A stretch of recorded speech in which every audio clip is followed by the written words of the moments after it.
여러분, 목사인 제가 부끄러운 고백을 하나 하겠습니다. 제 큰아들이 고등학교 2학년이었을 때 저는 매일 새벽 기도회를 인도하면서도 정작 제 아들을 위한 진심 어린 기도는 형식적이었습니다. 하나님, 우리 아들 잘 되게 해주세요. 대학 잘 보내주시고 좋은 직장 얻게 해주세요. 이게 전부였습니다. 교회는 안 나오고 성적은 떨어지고 친구 관계도 안 좋아지는데 저는 그저 하나님 도와주세요만 반복했습니다. 강단에서는 하나님을 신뢰하라고 설교하면서도 집에 오면 초조한 아버지였습니다. 하나님, 도대체 언제까지 기다려야 합니까? 그런데 한 가지를 바꿨습니다. 기도의 내용과 방향을 바꿨습니다. 막연히 잘 되게 해주세요가 아니라 성경이 알려주는 5가지 영역을 구체적으로 기도하기 시작했습니다. 그런데 3년 전 한 집사님이 제게 전화를 하셨습니다. 목소리가 떨리고 계셨습니다. 목사님, 제가 20년 동안 아들을 위해 막연하게 기도했는데 목사님이 알려주신 그 5가지 기도를 6개월 동안 매일 드렸더니 아들이 달라졌어요. 교회도 나오고 취업도 되고 무엇보다 얼굴에 평안이 생겼어요. 그 순간 저는 깨달았습니다. 자녀를 위한 기도에는 구체적인 내용이 있다는 것을. 여러분도 그런 경험 있으시지 않습니까? 아침마다 자녀를 위해 기도하는데 막연하기만 한 그 기도. 하나님, 우리 아이 축복해 주세요. 마음은 간절한데 무엇을 어떻게 기도해야 할지 모르겠는 그 답답함. 오늘 그 답답함을 시원하게 풀어드리겠습니다. 성경이 알려주는 자녀를 위한 5가지 기도. 이 기도를 매일 드릴 때 여러분의 자녀에게 놀라운 변화가 일어납니다. 단순히 교회만 나오는 것이 아닙니다. 자녀의 영혼이 살아나고 진로가 열리고 관계가 회복되고 보호받고 성품이 변화됩니다. 지금부터 함께 나누겠습니다. 자녀가 교회를 거부할 때 부모의 마음은 찢어집니다. 주일 아침마다 교회 가자는 말을 꺼내기가 두렵습니다. 엄마, 또 그 얘기야? 하는 차가운 대답이 예상되니까요. 어떤 분은 자녀가 초등학교 때까지는 잘 다니다가 중학교 올라가면서 갑자기 교회를 거부했다고 하십니다. 어떤 분은 대학 가면서 이제 어른인데 내가 알아서 결정할게라며 멀어졌다고 하십니다. 밥상머리에서 신앙 이야기라도 꺼내면 분위기가 싸늘해집니다. 믿지 않는 배우자나 시댁 식구들 눈치도 보입니다. 당신이 너무 강요해서 저렇게 됐잖아. 이런 말을 들을 때 정말 가슴이 무너지지 않습니까? 혼자 새벽기도 나가면서 하나님, 우리 아이만이라도 교회 나오게 해주세요라고 울며 기도합니다.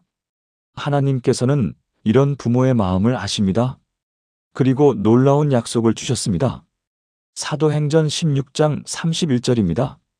주 예수를 믿으라, 그리하면 너와 내 집이 구원을 받으리라. 이 말씀은 단순한 위로가 아닙니다. 이것은 하나님의 확실한 언약입니다. 이 말씀이 선포된 배경을 보겠습니다. 빌립보 감옥의 간수는 절망 가운데 있었습니다. 한밤중에 큰 지진이 일어나 감옥 문이 다 열렸습니다. 죄수들이 도망갔다고 생각한 간수는 칼을 빼어 자결하려 했습니다. 로마법에 따르면 죄수를 잃어버린 간수는 사형에 처해지기 때문입니다. 그런데 바울이 크게 소리 질렀습니다. 우리가 다 여기 있으니 자해하지 말라. 간수는 등불을 가지고 들어가 바울과 실라 앞에 엎드렸습니다. 그리고 물었습니다. 선생들이여, 내가 어떻게 하여야 구원을 받으리까? 바울과 실라가 대답했습니다. 주 예수를 믿으라, 그리하면 너와 내 집이 구원을 받으리라. 여기서 내 집은 헬라어로 오이코스 수입니다. 이것은 단순히 가족 구성원만을 의미하지 않습니다. 이것은 가정 전체, 혈통 전체, 가문 전체에 대한 하나님의 언약입니다. 한 사람이 진실하게 믿을 때 그 믿음은 가정 전체를 덮는 영적 우산이 됩니다. 실제로 그날 밤 간수와 그의 온 가족이 다 세례를 받았습니다. 이것이 바로 하나님의 가정 구원 원리입니다. 그렇다면 우리는 어떻게 기도해야 할까요? 막연히 교회 나오게 해주세요가 아닙니다. 구체적으로 4가지를 기도해야 합니다. 첫째, 자녀의 영적 눈이 열리도록 기도하세요. 하나님, 우리 아이의 영적 눈을 열어주세요. 둘째, 성경 말씀이 살아있는 하나님의 음성으로 들리도록 기도하세요. 성경을 읽을 때 단순한 글자가 아니라 살아계신 하나님의 음성으로 들리게 해주세요. 셋째, 예배가 하나님을 만나는 시간이 되도록 기도하세요. 예배 시간이 지루한 시간이 아니라 하나님을 만나는 거룩한 시간이 되게 해주세요. 넷째, 가정이 대대로 주님을 섬기는 믿음의 가정이 되도록 선포하세요. 주님을 믿으니 나와 내 집이 구원받습니다. 이렇게 구체적으로 기도할 때 하나님께서 일하십니다. 부산 해운대구에 사시는 김영애 집사님의 이야기입니다. 62세이신 이 집사님은 28년 동안 아들을 위해 기도했습니다. 아들 준호 씨는 1995년생으로 올해 30세입니다.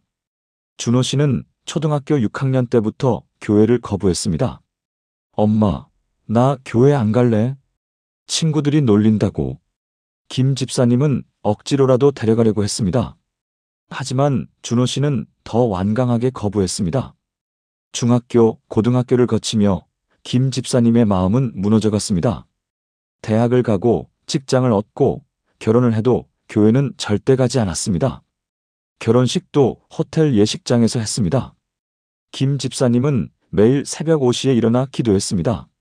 하나님, 우리 아들 교회만 나오게 해주세요. 제발요. 눈물로 얼룩진 28년이었습니다. 그런데 28년이 지나도 변화가 없었습니다. 2022년 9월 어느 날, 저는 부산에서 특별 집회를 인도하게 됐습니다. 집회 후 김 집사님이 제게 다가오셨습니다. 목사님, 28년 동안 기도했는데 아들이 안 변해요. 제가 뭘 잘못한 걸까요? 눈물이 그치지 않으셨습니다. 저는 김 집사님의 손을 잡고 이렇게 말씀드렸습니다. 집사님, 기도의 내용을 바꿔보세요. 교회 나오게가 아니라 영적 눈을 열어주세요라고 기도해보세요. 사도행전 16장 31절을 선포하세요. 김 집사님은 그날부터 기도를 바꿨습니다. 매일 새벽 5시 준호 씨가 살고 있는 아파트를 향해 손을 들고 기도했습니다. 하나님, 주 예수를 믿으니 나와 내 집이 구원받습니다. 준호의 영적 눈을 열어주세요. 성경이 살아있는 말씀으로 들리게 해주세요. 예배가 하나님을 만나는 시간이 되게 해주세요. 한개월이 지났습니다. 변화가 없었습니다. 2개월이 지났습니다. 여전히 조용했습니다.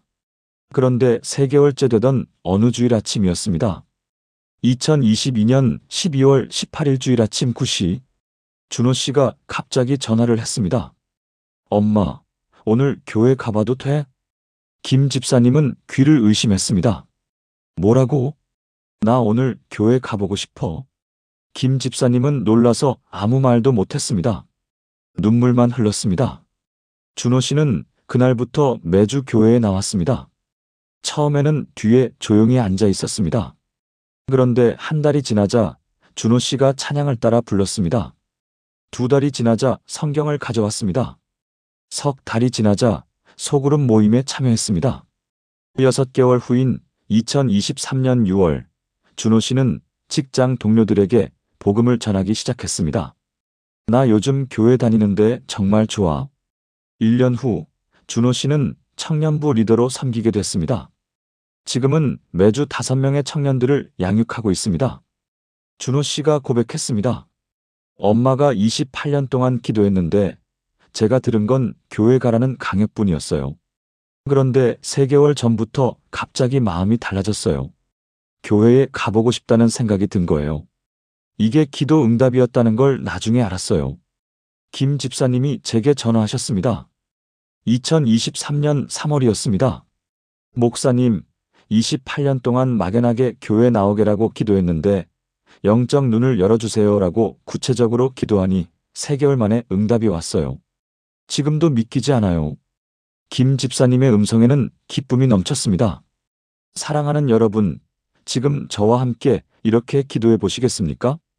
사랑하는 하나님 아버지, 오늘 제 자녀의 영적 눈을 열어주시는 은혜를 간구합니다. 자녀가 성경을 읽을 때 단순한 글자가 아니라 살아계신 하나님의 음성으로 들리게 하소서. 예배 시간이 지루한 시간이 아니라 하나님을 만나는 거룩한 시간이 되게 하소서. 주님을 믿으니 나와 내 집이 구원을 받습니다. 이 약속을 붙잡고 선포합니다. 우리 가정이 대대로 주님을 섬기는 믿음의 가정이 되게 하소서. 예수님의 이름으로 기도합니다. 아멘. 이 기도를 매일 아침 드려보세요. 여러분의 자녀에게 영적 각성이 일어날 것입니다. 김 집사님처럼 28년이 걸릴 수도 있고 3개월 만에 응답받을 수도 있습니다. 중요한 것은 포기하지 않고 구체적으로 기도하는 것입니다. 그런데 자녀의 변화는 여기서 끝나지 않습니다. 자녀에게는 영적 성장뿐 아니라 현실적인 삶의 방향도 필요합니다. 2번째 기도로 넘어가겠습니다.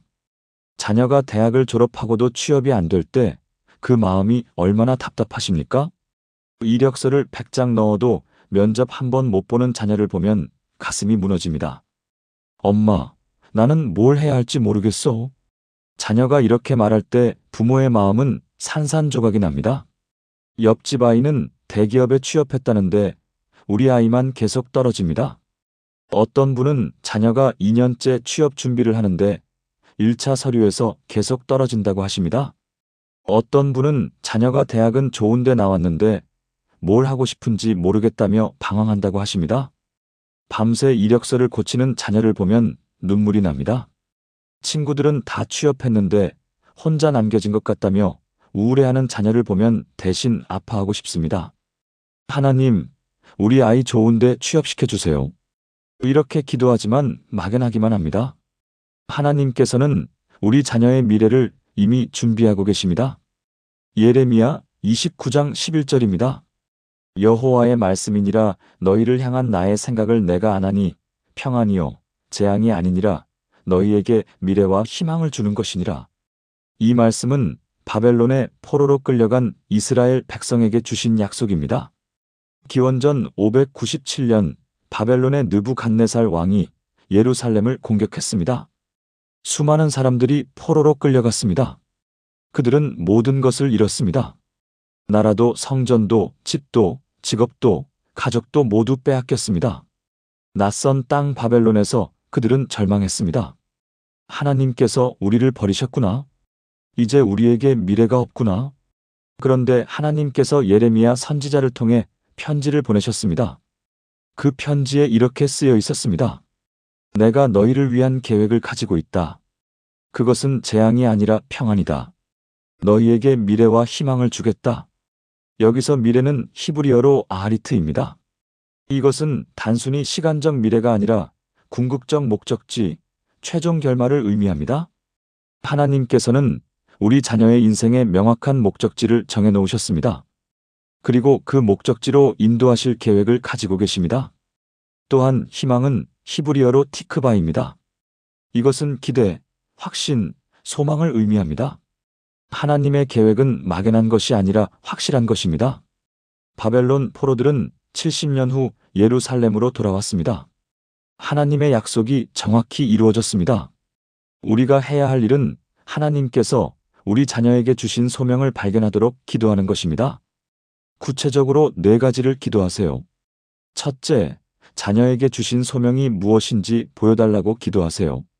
하나님, 우리 아이에게 주신 소명이 무엇입니까?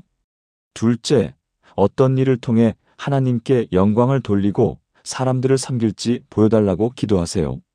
어떤 일을 통해 하나님께 영광 돌리고 사람들을 섬기게 하실 계획입니까? 셋째, 세상의 기준이 아니라 하나님의 기준으로 진로를 선택하게 해달라고 기도하세요.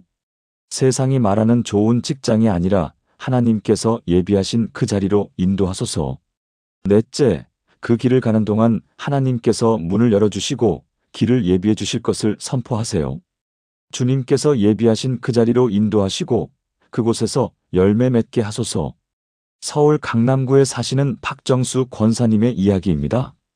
59세이신 이 권사님에게는 32세 된 딸 은지 씨가 있습니다.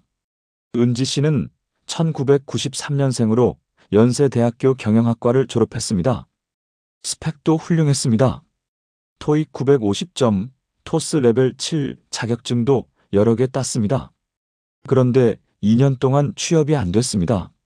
삼성, LG, 현대, SK 등 대기업 입사 시험에 총 18번 떨어졌습니다. 서류는 통과하는데 면접에서 계속 떨어졌습니다. 은지 씨는 점점 우울증에 빠져갔습니다. 2021년 가을부터는 거의 방에만 있었습니다. 엄마, 나는 안 되나 봐. 나는 쓸모없는 사람인가 봐. 박 권사님은 매일 울면서 기도했습니다. 하나님, 제 딸 좋은 회사 취업시켜주세요. 제발요.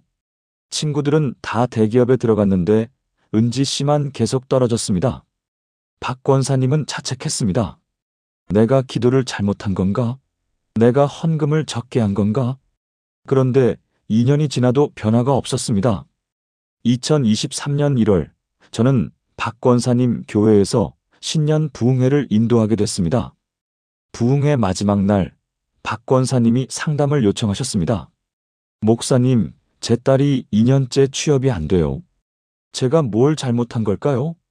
저는 박 권사님께 물었습니다. 권사님, 은지 자매가 정말 대기업에 가는 것이 하나님의 뜻일까요? 박 권사님은 당황하셨습니다. 그럼 어디 가야 하나요? 그걸 하나님께 물어보셨나요? 기도를 바꿔보세요. 좋은 회사가 아니라 하나님의 소명을 구하세요. 박 권사님은 기도를 바꿨습니다. 매일 새벽 은지 씨 방 앞에서 기도했습니다. 하나님, 은지에게 주신 소명이 무엇입니까? 어떤 일을 통해 하나님께 영광 돌리고 사람들을 섬기게 하실 계획입니까? 세상의 기준이 아니라 하나님의 기준으로 길을 보여주세요. 한개월 후인 2023년 2월, 은지 씨가 갑자기 말했습니다. 엄마, 나 대기업 포기할게. 박 권사님은 놀랐습니다. 뭐라고? 나 대기업 포기하고 다른 일 하고 싶어. 그럼 뭘 하고 싶은데? 나 사회적 기업에서 일하고 싶어. 장애인들이 취업할 수 있도록 돕는 일. 박 권사님은 처음에 반대했습니다. 그런데는 월급도 적잖아. 2년 동안 고생했는데. 하지만 은지 씨는 확신에 차 있었습니다. 엄마, 나는 대기업이 아니라 사람들을 돕는 일을 하고 싶어. 지난 2년 동안 계속 떨어지면서 깨달았어. 내가 정말 하고 싶은 게 뭔지. 은지 씨는 장애인 고용을 돕는 사회적 기업 함께 일하는 재단에 지원했습니다. 2023년 3월 합격 통보를 받았습니다. 2년 동안 18번 떨어졌는데 이번에는 1차에 붙었습니다. 월급은 대기업의 절반인 연봉 2,800만 원이었습니다. 그런데 놀라운 일이 일어났습니다. 은지 씨의 얼굴에 웃음이 돌아왔습니다. 매일 출근하는 게 즐겁다고 했습니다. 6개월 후인 2023년 9월 은지 씨는 회사에서 인정받아 팀장이 됐습니다. 연봉도 3,600만 원으로 올랐습니다.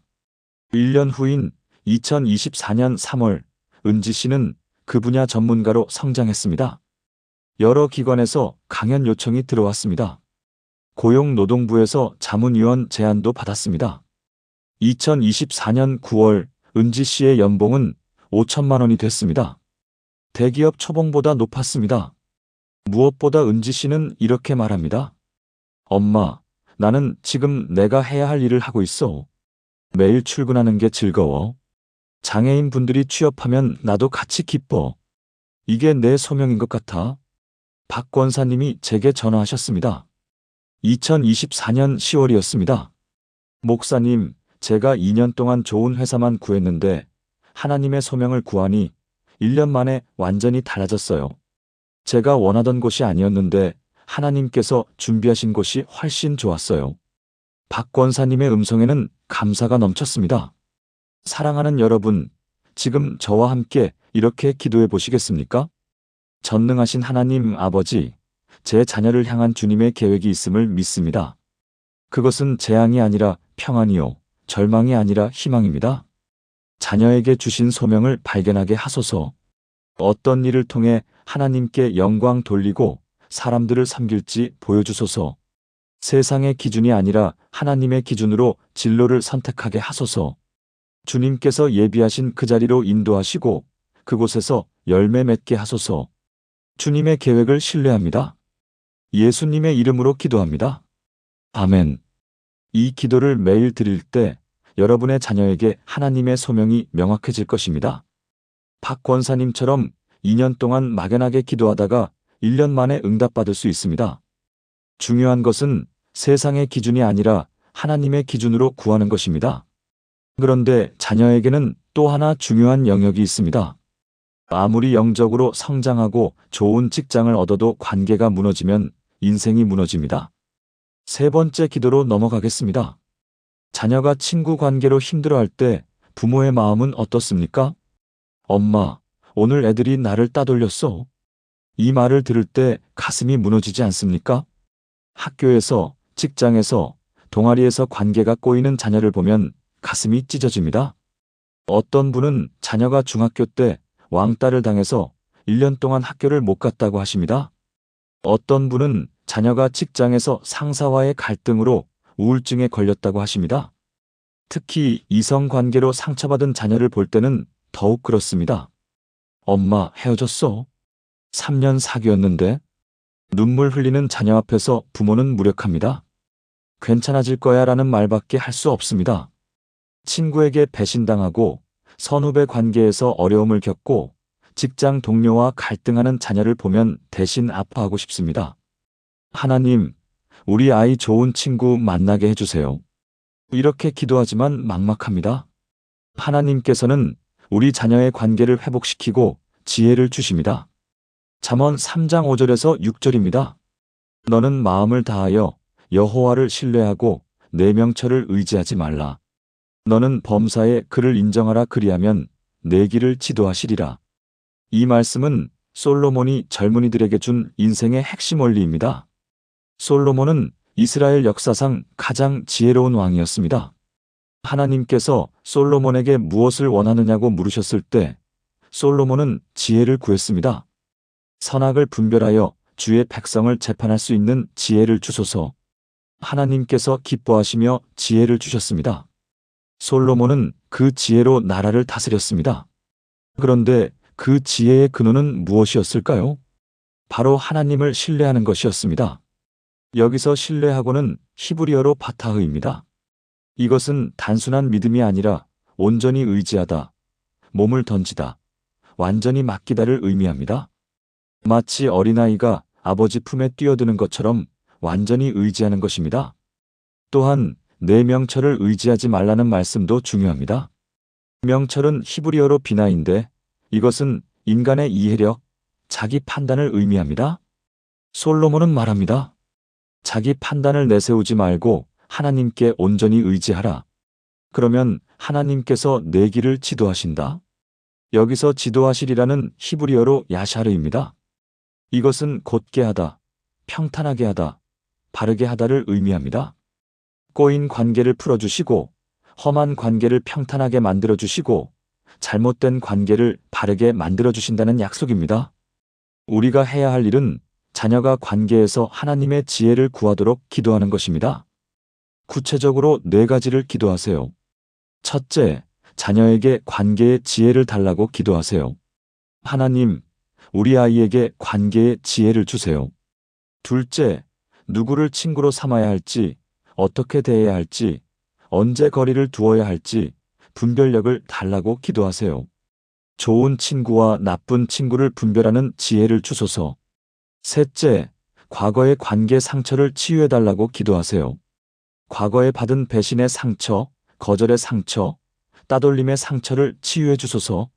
넷째, 자녀가 자기 명철을 의지하지 않고 하나님을 신뢰하게 해달라고 기도하세요.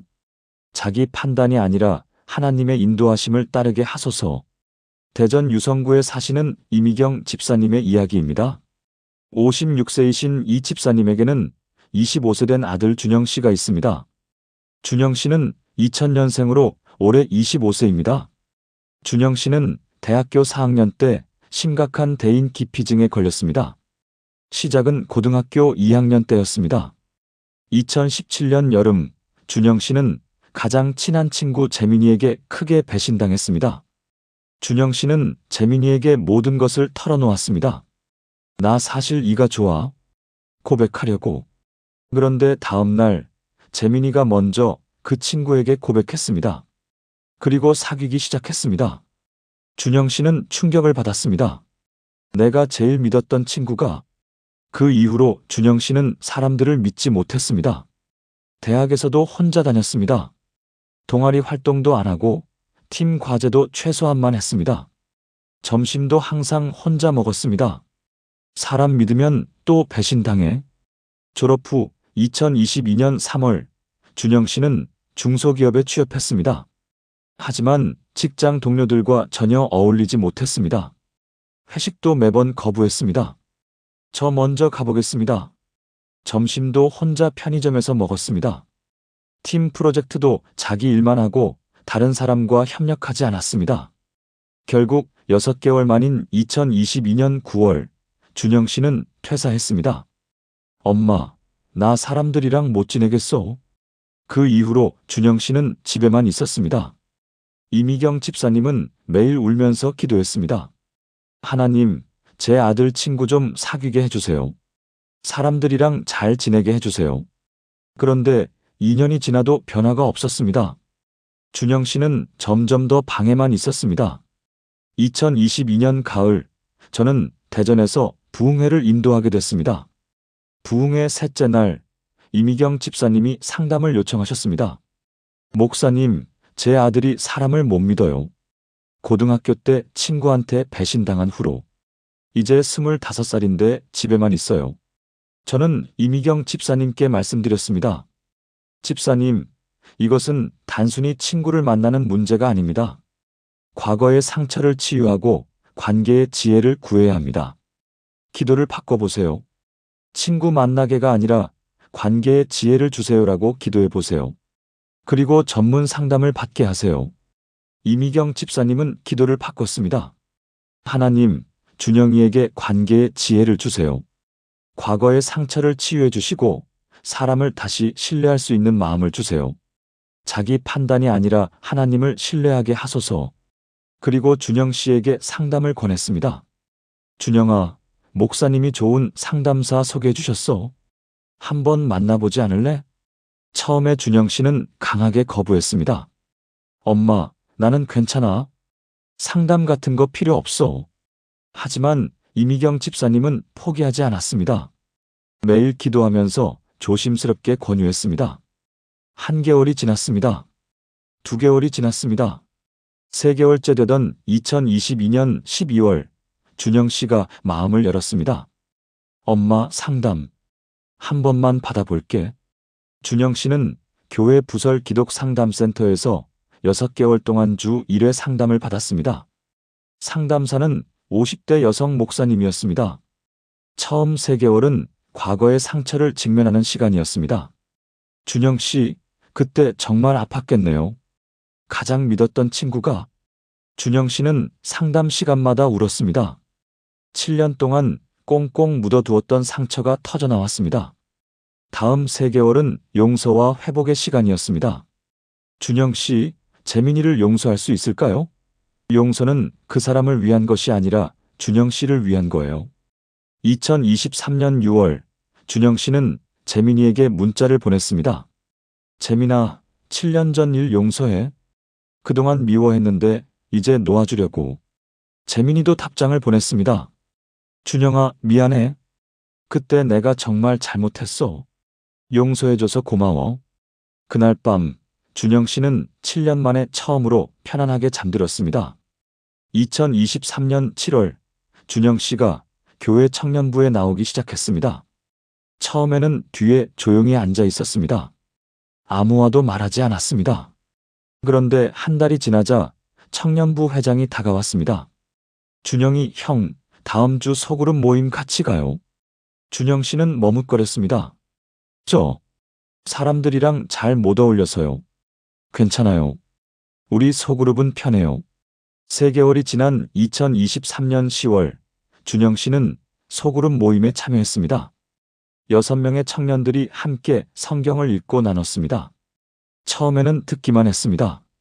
그런데 한 달 후, 준영 씨가 처음으로 입을 열었습니다. 저 사실 7년 동안 사람들이 무서웠어요. 친구한테 배신당해서. 소그룹 청년들이 준영 씨의 이야기를 조용히 들어주었습니다. 형, 그랬구나. 많이 힘들었겠다. 2024년 3월, 준영 씨는 새로운 직장에 취업했습니다. 이번에는 달랐습니다. 점심을 동료들과 함께 먹었습니다. 회식에도 참여했습니다. 준영 씨, 요즘 많이 밝아졌네요. 상사가 말했습니다. 6개월 후인 2024년 9월, 준영 씨는 직장에서도 인정받았습니다. 팀 프로젝트 리더를 맡았습니다. 지금은 교회 청년부 총무로 섬기고 있습니다. 소그룹 리더도 맡았습니다. 이미경 집사님이 제게 전화하셨습니다. 2024년 11월이었습니다.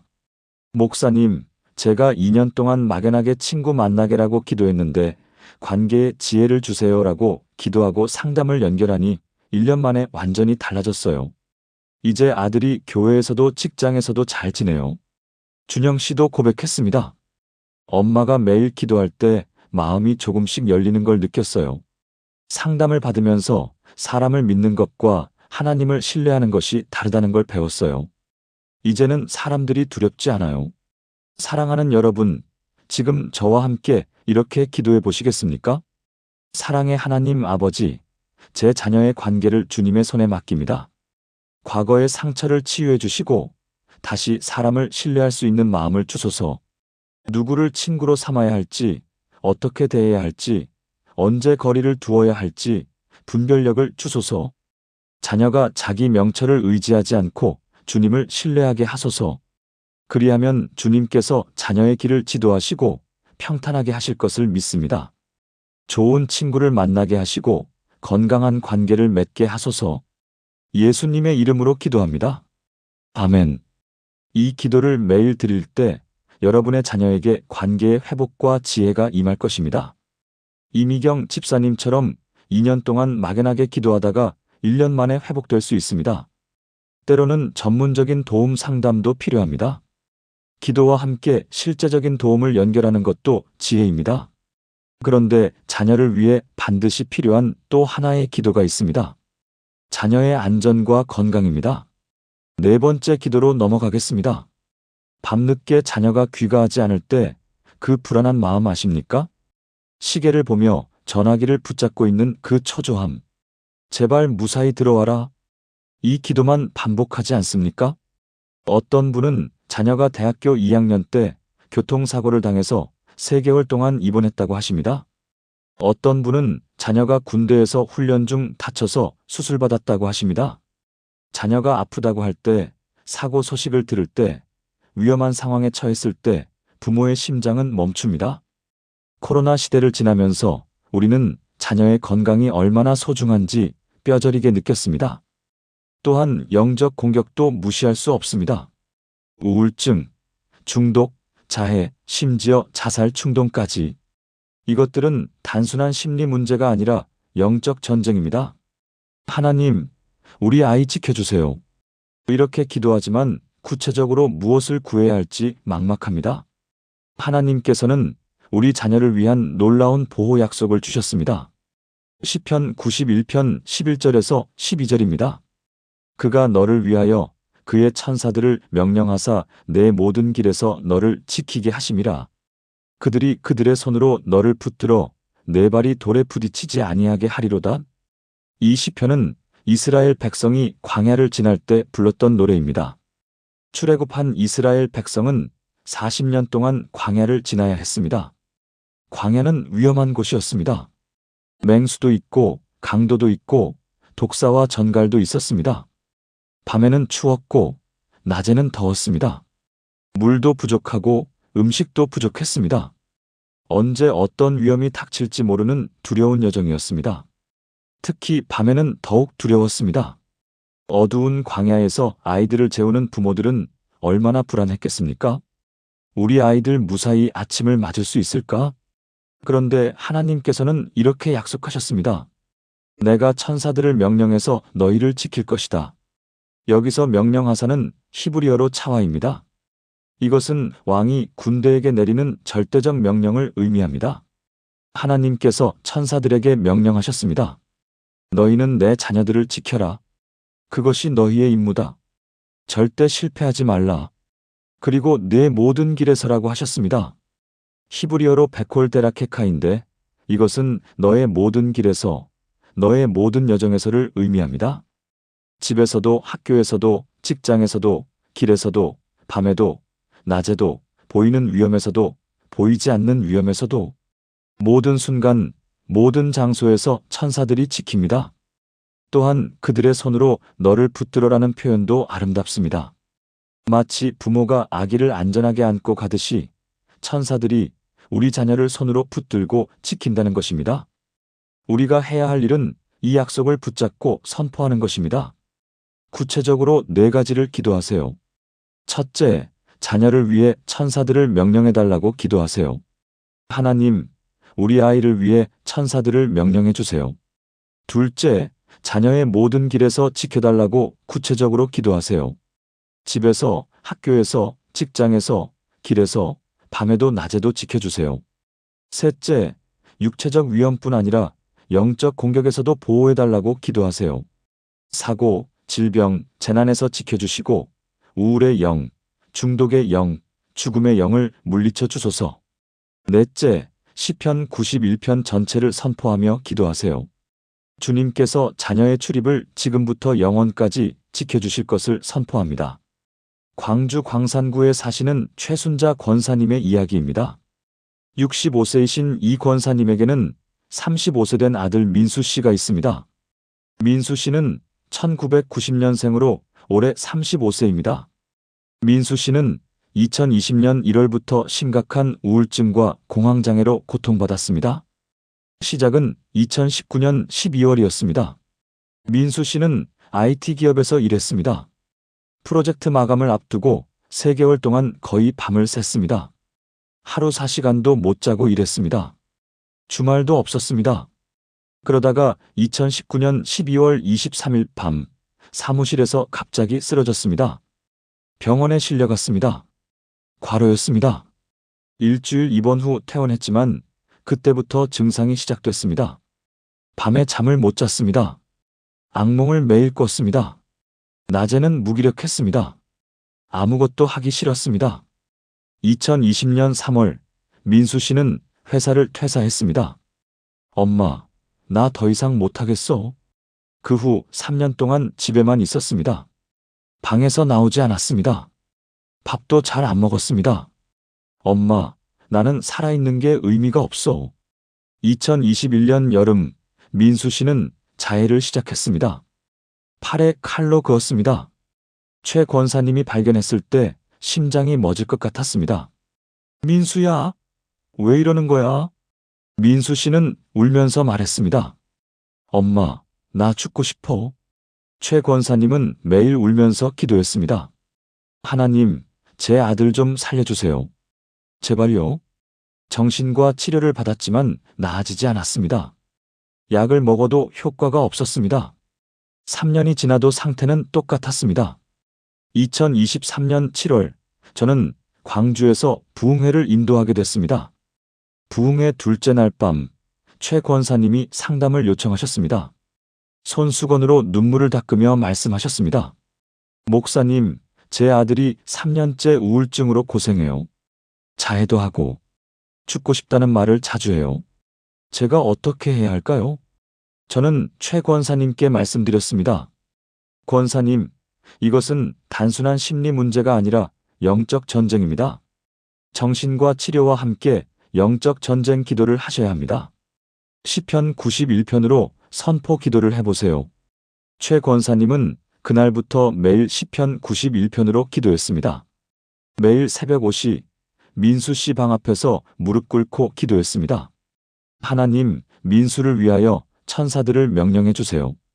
민수의 모든 길에서 지켜주세요. 우울의 영, 절망의 영, 자해의 영, 죽음의 영을 물리쳐 주세요. 시편 91편의 약속을 선포합니다. 그리고 민수 씨 방문에 시편 91편 전체를 큰 글씨로 써서 붙여놓았습니다. 민수 씨가 방문을 열 때마다 볼 수 있도록. 처음 1개월은 변화가 없었습니다. 2개월째도 조용했습니다. 그런데 3개월째인 2023년 10월, 민수 씨에게 작은 변화가 일어났습니다.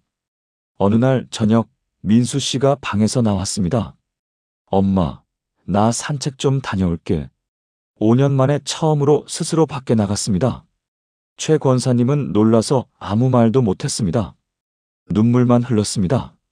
4개월째인 2023년 11월, 민수 씨가 교회에 나오기 시작했습니다.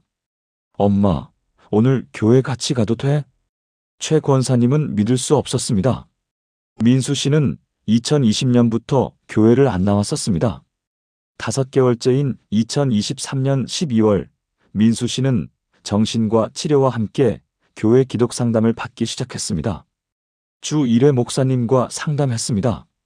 6개월째인 2024년 1월, 민수 씨가 말했습니다. 엄마, 나 자해 안 한 지 3개월 됐어. 최 권사님은 하나님께 감사 기도를 드렸습니다. 8개월째인 2024년 3월, 민수 씨는 약을 끊었습니다. 주치의가 말했습니다. 민수 씨, 놀랍네요. 상태가 많이 좋아졌어요.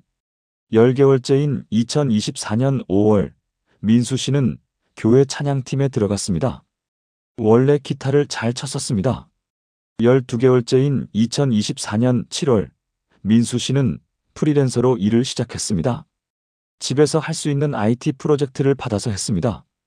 2024년 10월 현재, 민수 씨는 완전히 회복됐습니다. 프리랜서로 월 300만 원 이상 벌고 있습니다. 교회에서도 열심히 섬기고 있습니다. 최 권사님이 제게 전화하셨습니다. 목사님, 3년 동안 막연하게 살려주세요라고만 기도했는데 시편 91편으로 선포 기도하니 1년 만에 완전히 회복됐어요. 기적이에요. 민수 씨도 고백했습니다. 엄마가 매일 시편 91편을 기도할 때 제 방에 평안이 임하는 걸 느꼈어요. 특히 방문에 붙어있는 시편 91편을 볼 때마다 하나님께서 나를 지키고 계시구나 하는 확신이 들었어요. 보이지 않는 무언가가 저를 보호하고 있다는 느낌이었어요. 사랑하는 여러분, 지금 저와 함께 이렇게 기도해 보시겠습니까? 전능하신 하나님 아버지, 제 자녀를 위하여 천사들을 명령해 주소서. 자녀의 모든 길에서 지켜주시고 발이 돌에 부딪히지 않게 하소서. 육체적 질병에서 지켜주시고 사고와 재난에서 보호하소서. 우울의 영, 중독의 영, 자해의 영, 죽음의 영을 물리쳐 주소서. 자녀가 잠들 때도 깨어날 때도 주님의 보호하심이 함께 하소서. 자녀의 출입을 지금부터 영원까지 지켜주실 것을 믿습니다. 예수님의 이름으로 기도합니다. 아멘. 이 기도를 매일 드릴 때 여러분의 자녀는 하나님의 보호 안에서 안전할 것입니다. 최 권사님처럼 3년 동안 막연하게 기도하다가 1년 만에 완전히 회복될 수 있습니다. 때로는 영적 전쟁이 심각할 때 선포 기도가 필요합니다. 시편 91편을 큰 소리로 선포하세요.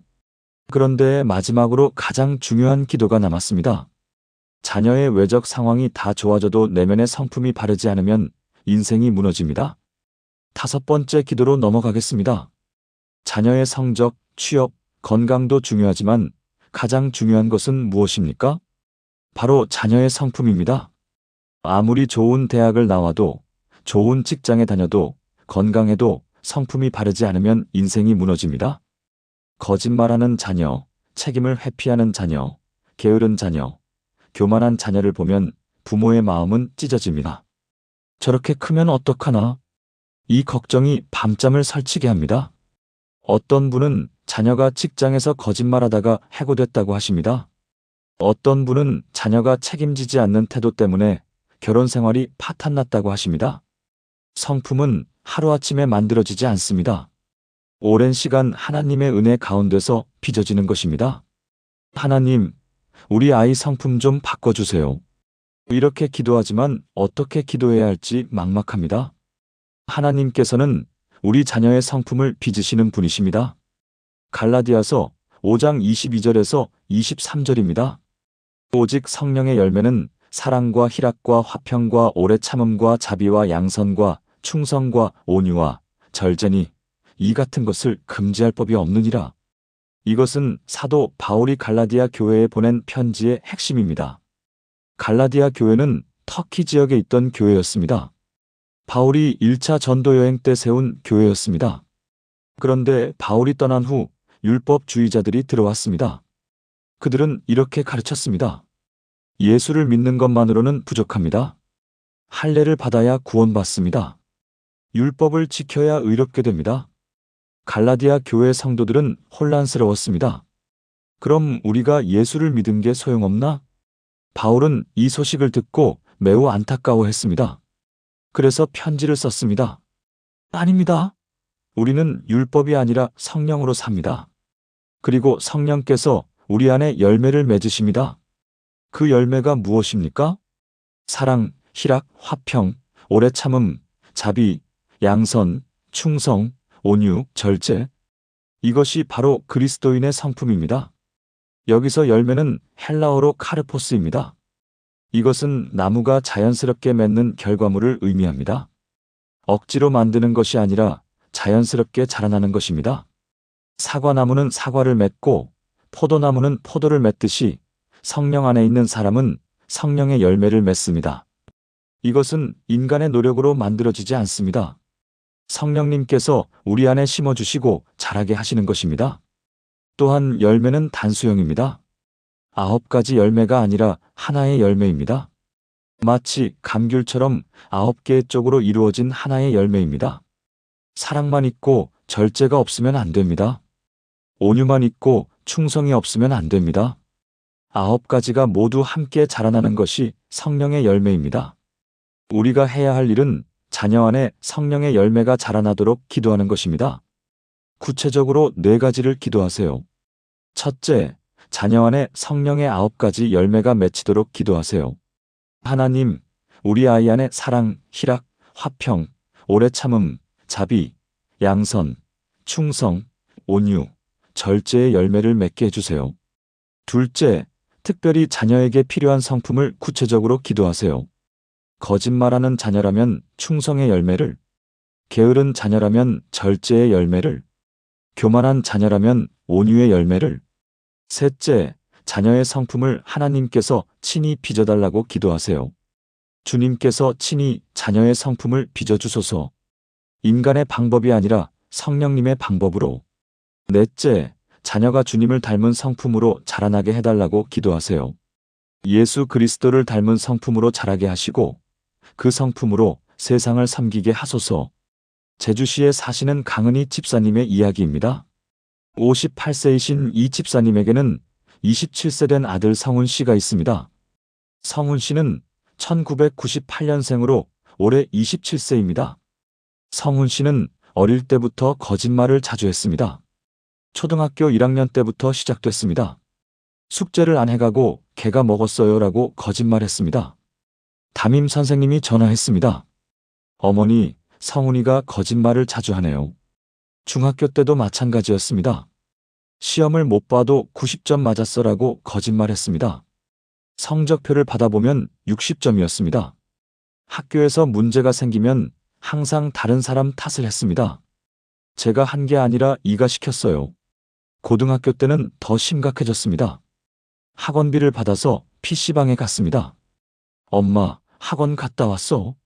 강 집사님이 학원에 전화해보면 안 왔다고 했습니다. 대학에 가서도 마찬가지였습니다. 조별 과제를 제대로 안 하고도 제가 다 했는데 다른 조원들이 안 했어요 라고 거짓말했습니다.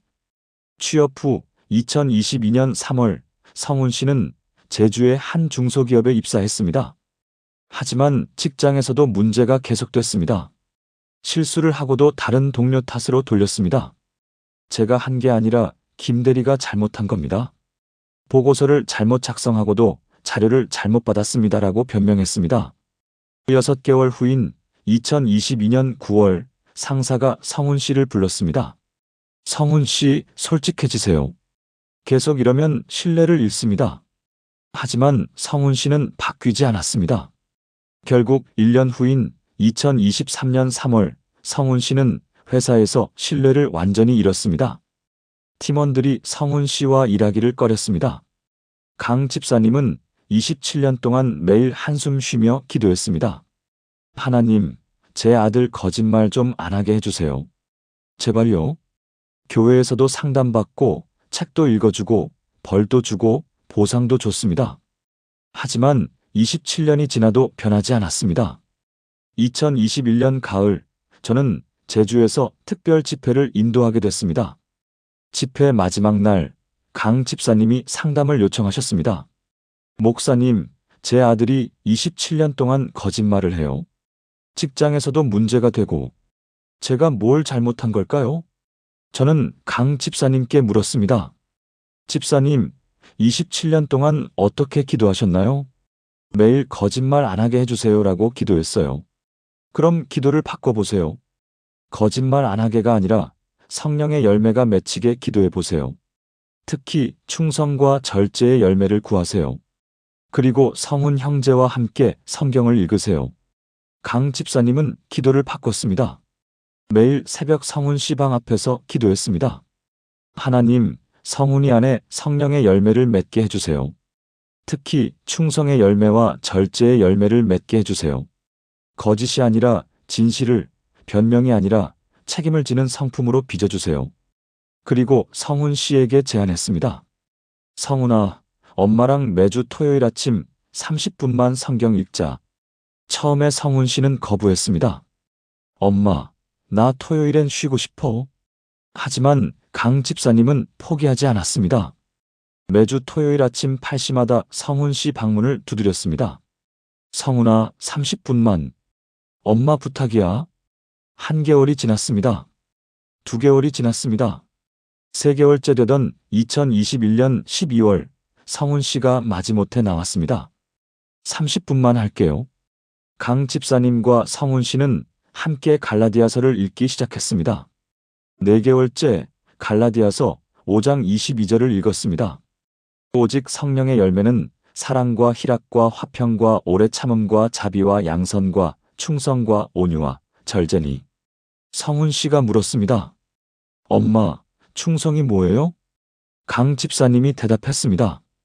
정직하게 사는 거야. 거짓 없이.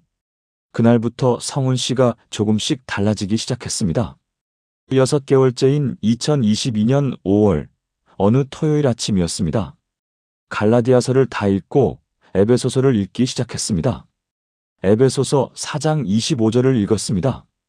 그런즉 거짓을 버리고 각각 그 이웃과 더불어 참된 것을 말하라. 이는 우리가 서로 지체가 됨이라. 그 순간 성훈 씨가 갑자기 울기 시작했습니다. 엄마, 미안해요. 강 집사님은 놀랐습니다. 왜 그래?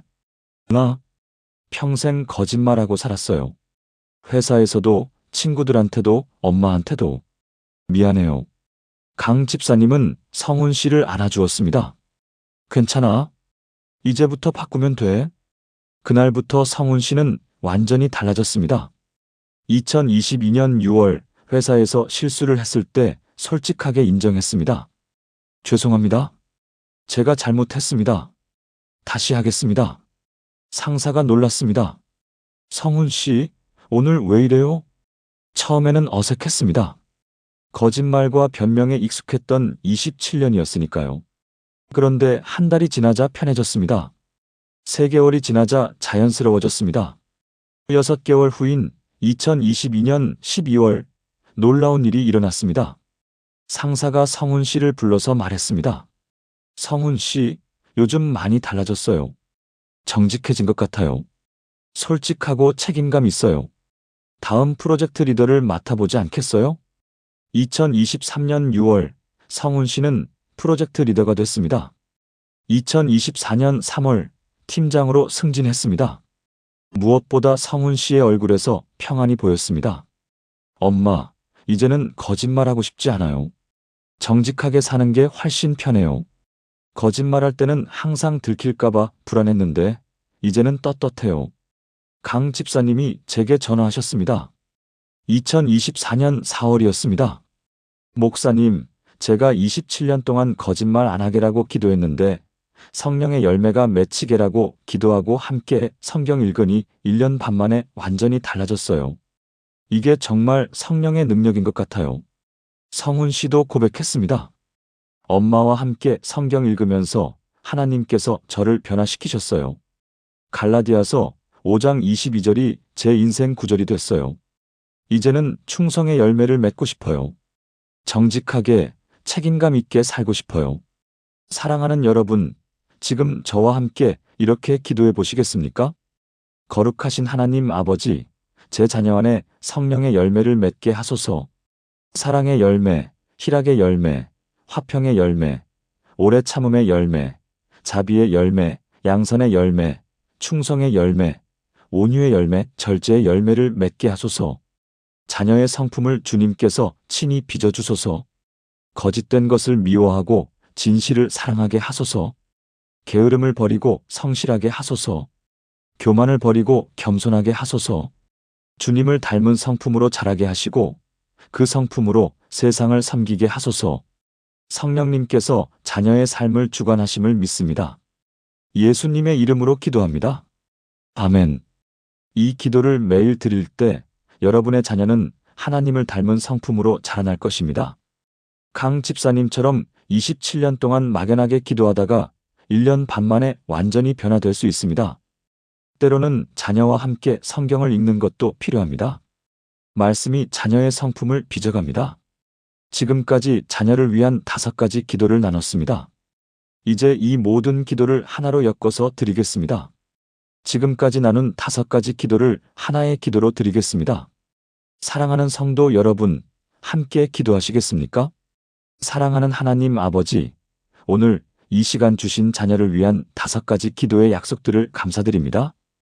자녀의 영적 눈을 열어주시고 진로와 소명을 발견하게 하시고 관계를 회복시키시고 보호하시며 성품을 빚어주시는 주님을 찬양합니다.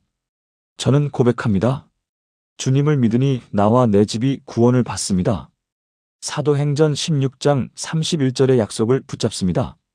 주님께서 제 자녀를 향한 계획을 가지고 계시니 그것은 평안이요 희망입니다. 예레미야 29장 11절의 약속을 선포합니다. 주님께서 제 자녀의 길을 지도하시니 관계가 회복되고 평탄해집니다. 잠언 3장 5절에서 6절의 약속을 의지합니다. 주님께서 천사들을 명령하사 제 자녀의 모든 길에서 지키십니다. 시편 91편 11절의 약속을 선포합니다. 주님의 성령께서 제 자녀 안에 아름다운 열매를 맺게 하십니다. 갈라디아서 5장 22절의 약속을 믿습니다. 오늘부터 저와 제 가족이 매일 아침 이 5가지 기도로 하루를 시작하게 하소서. 이 기도가 우리 집의 영적 울타리가 되게 하시고 우리 자녀의 인생을 인도하는 나침반이 되게 하소서. 막연한 기도가 아니라 구체적인 기도를, 형식적인 기도가 아니라 진심 어린 기도를 드리게 하소서. 자녀의 영혼이 살아나고 진로가 열리고 관계가 회복되고 보호받고 성품이 변화되는 기적을 경험하게 하소서. 김영애 집사님처럼 28년을 기다려도, 박정수 권사님처럼 2년을 고통받아도, 이미경 집사님처럼 관계가 무너져도, 최순자 권사님처럼 우울증에 빠져도, 강은혜 집사님처럼 27년 동안 거짓말해도 주님께서는 반드시 응답하신다는 것을 믿습니다. 이제는 응답의 때가 되게 하소서. 자녀가 교회로 돌아오고 소명을 발견하고 좋은 관계를 맺고 안전하게 보호받고 그리스도를 닮은 성품으로 자라나게 하소서. 우리 자녀가 이 땅에서 하나님의 영광을 드러내는 삶을 살게 하시고 다음 세대에게 믿음을 전하는 믿음의 가문이 되게 하소서. 이 모든 것이 주님의 약속이심을 믿고 신뢰하며 의지합니다. 살아계신 예수 그리스도의 이름으로 기도합니다. 아멘. 사랑하는 성도 여러분, 지금까지 자녀의 미래가 바뀌는 5가지 기도를 함께 나누었습니다. 첫째, 영적 각성을 위한 기도입니다. 주님을 믿으면 나와 내 집이 구원받습니다. 김영애 집사님은 28년을 기도했지만 기도 내용을 바꾼 후 3개월 만에 응답받았습니다. 둘째, 진로와 소명을 위한 기도입니다. 하나님께서 우리 자녀를 위한 계획을 가지고 계시니 그것은 평안이요 희망입니다. 박정수 권사님은 2년 동안 좋은 회사만 구했지만 하나님의 소명을 구한 후 1년 만에 완전히 달라졌습니다. 셋째, 관계의 회복과 지혜를 위한 기도입니다.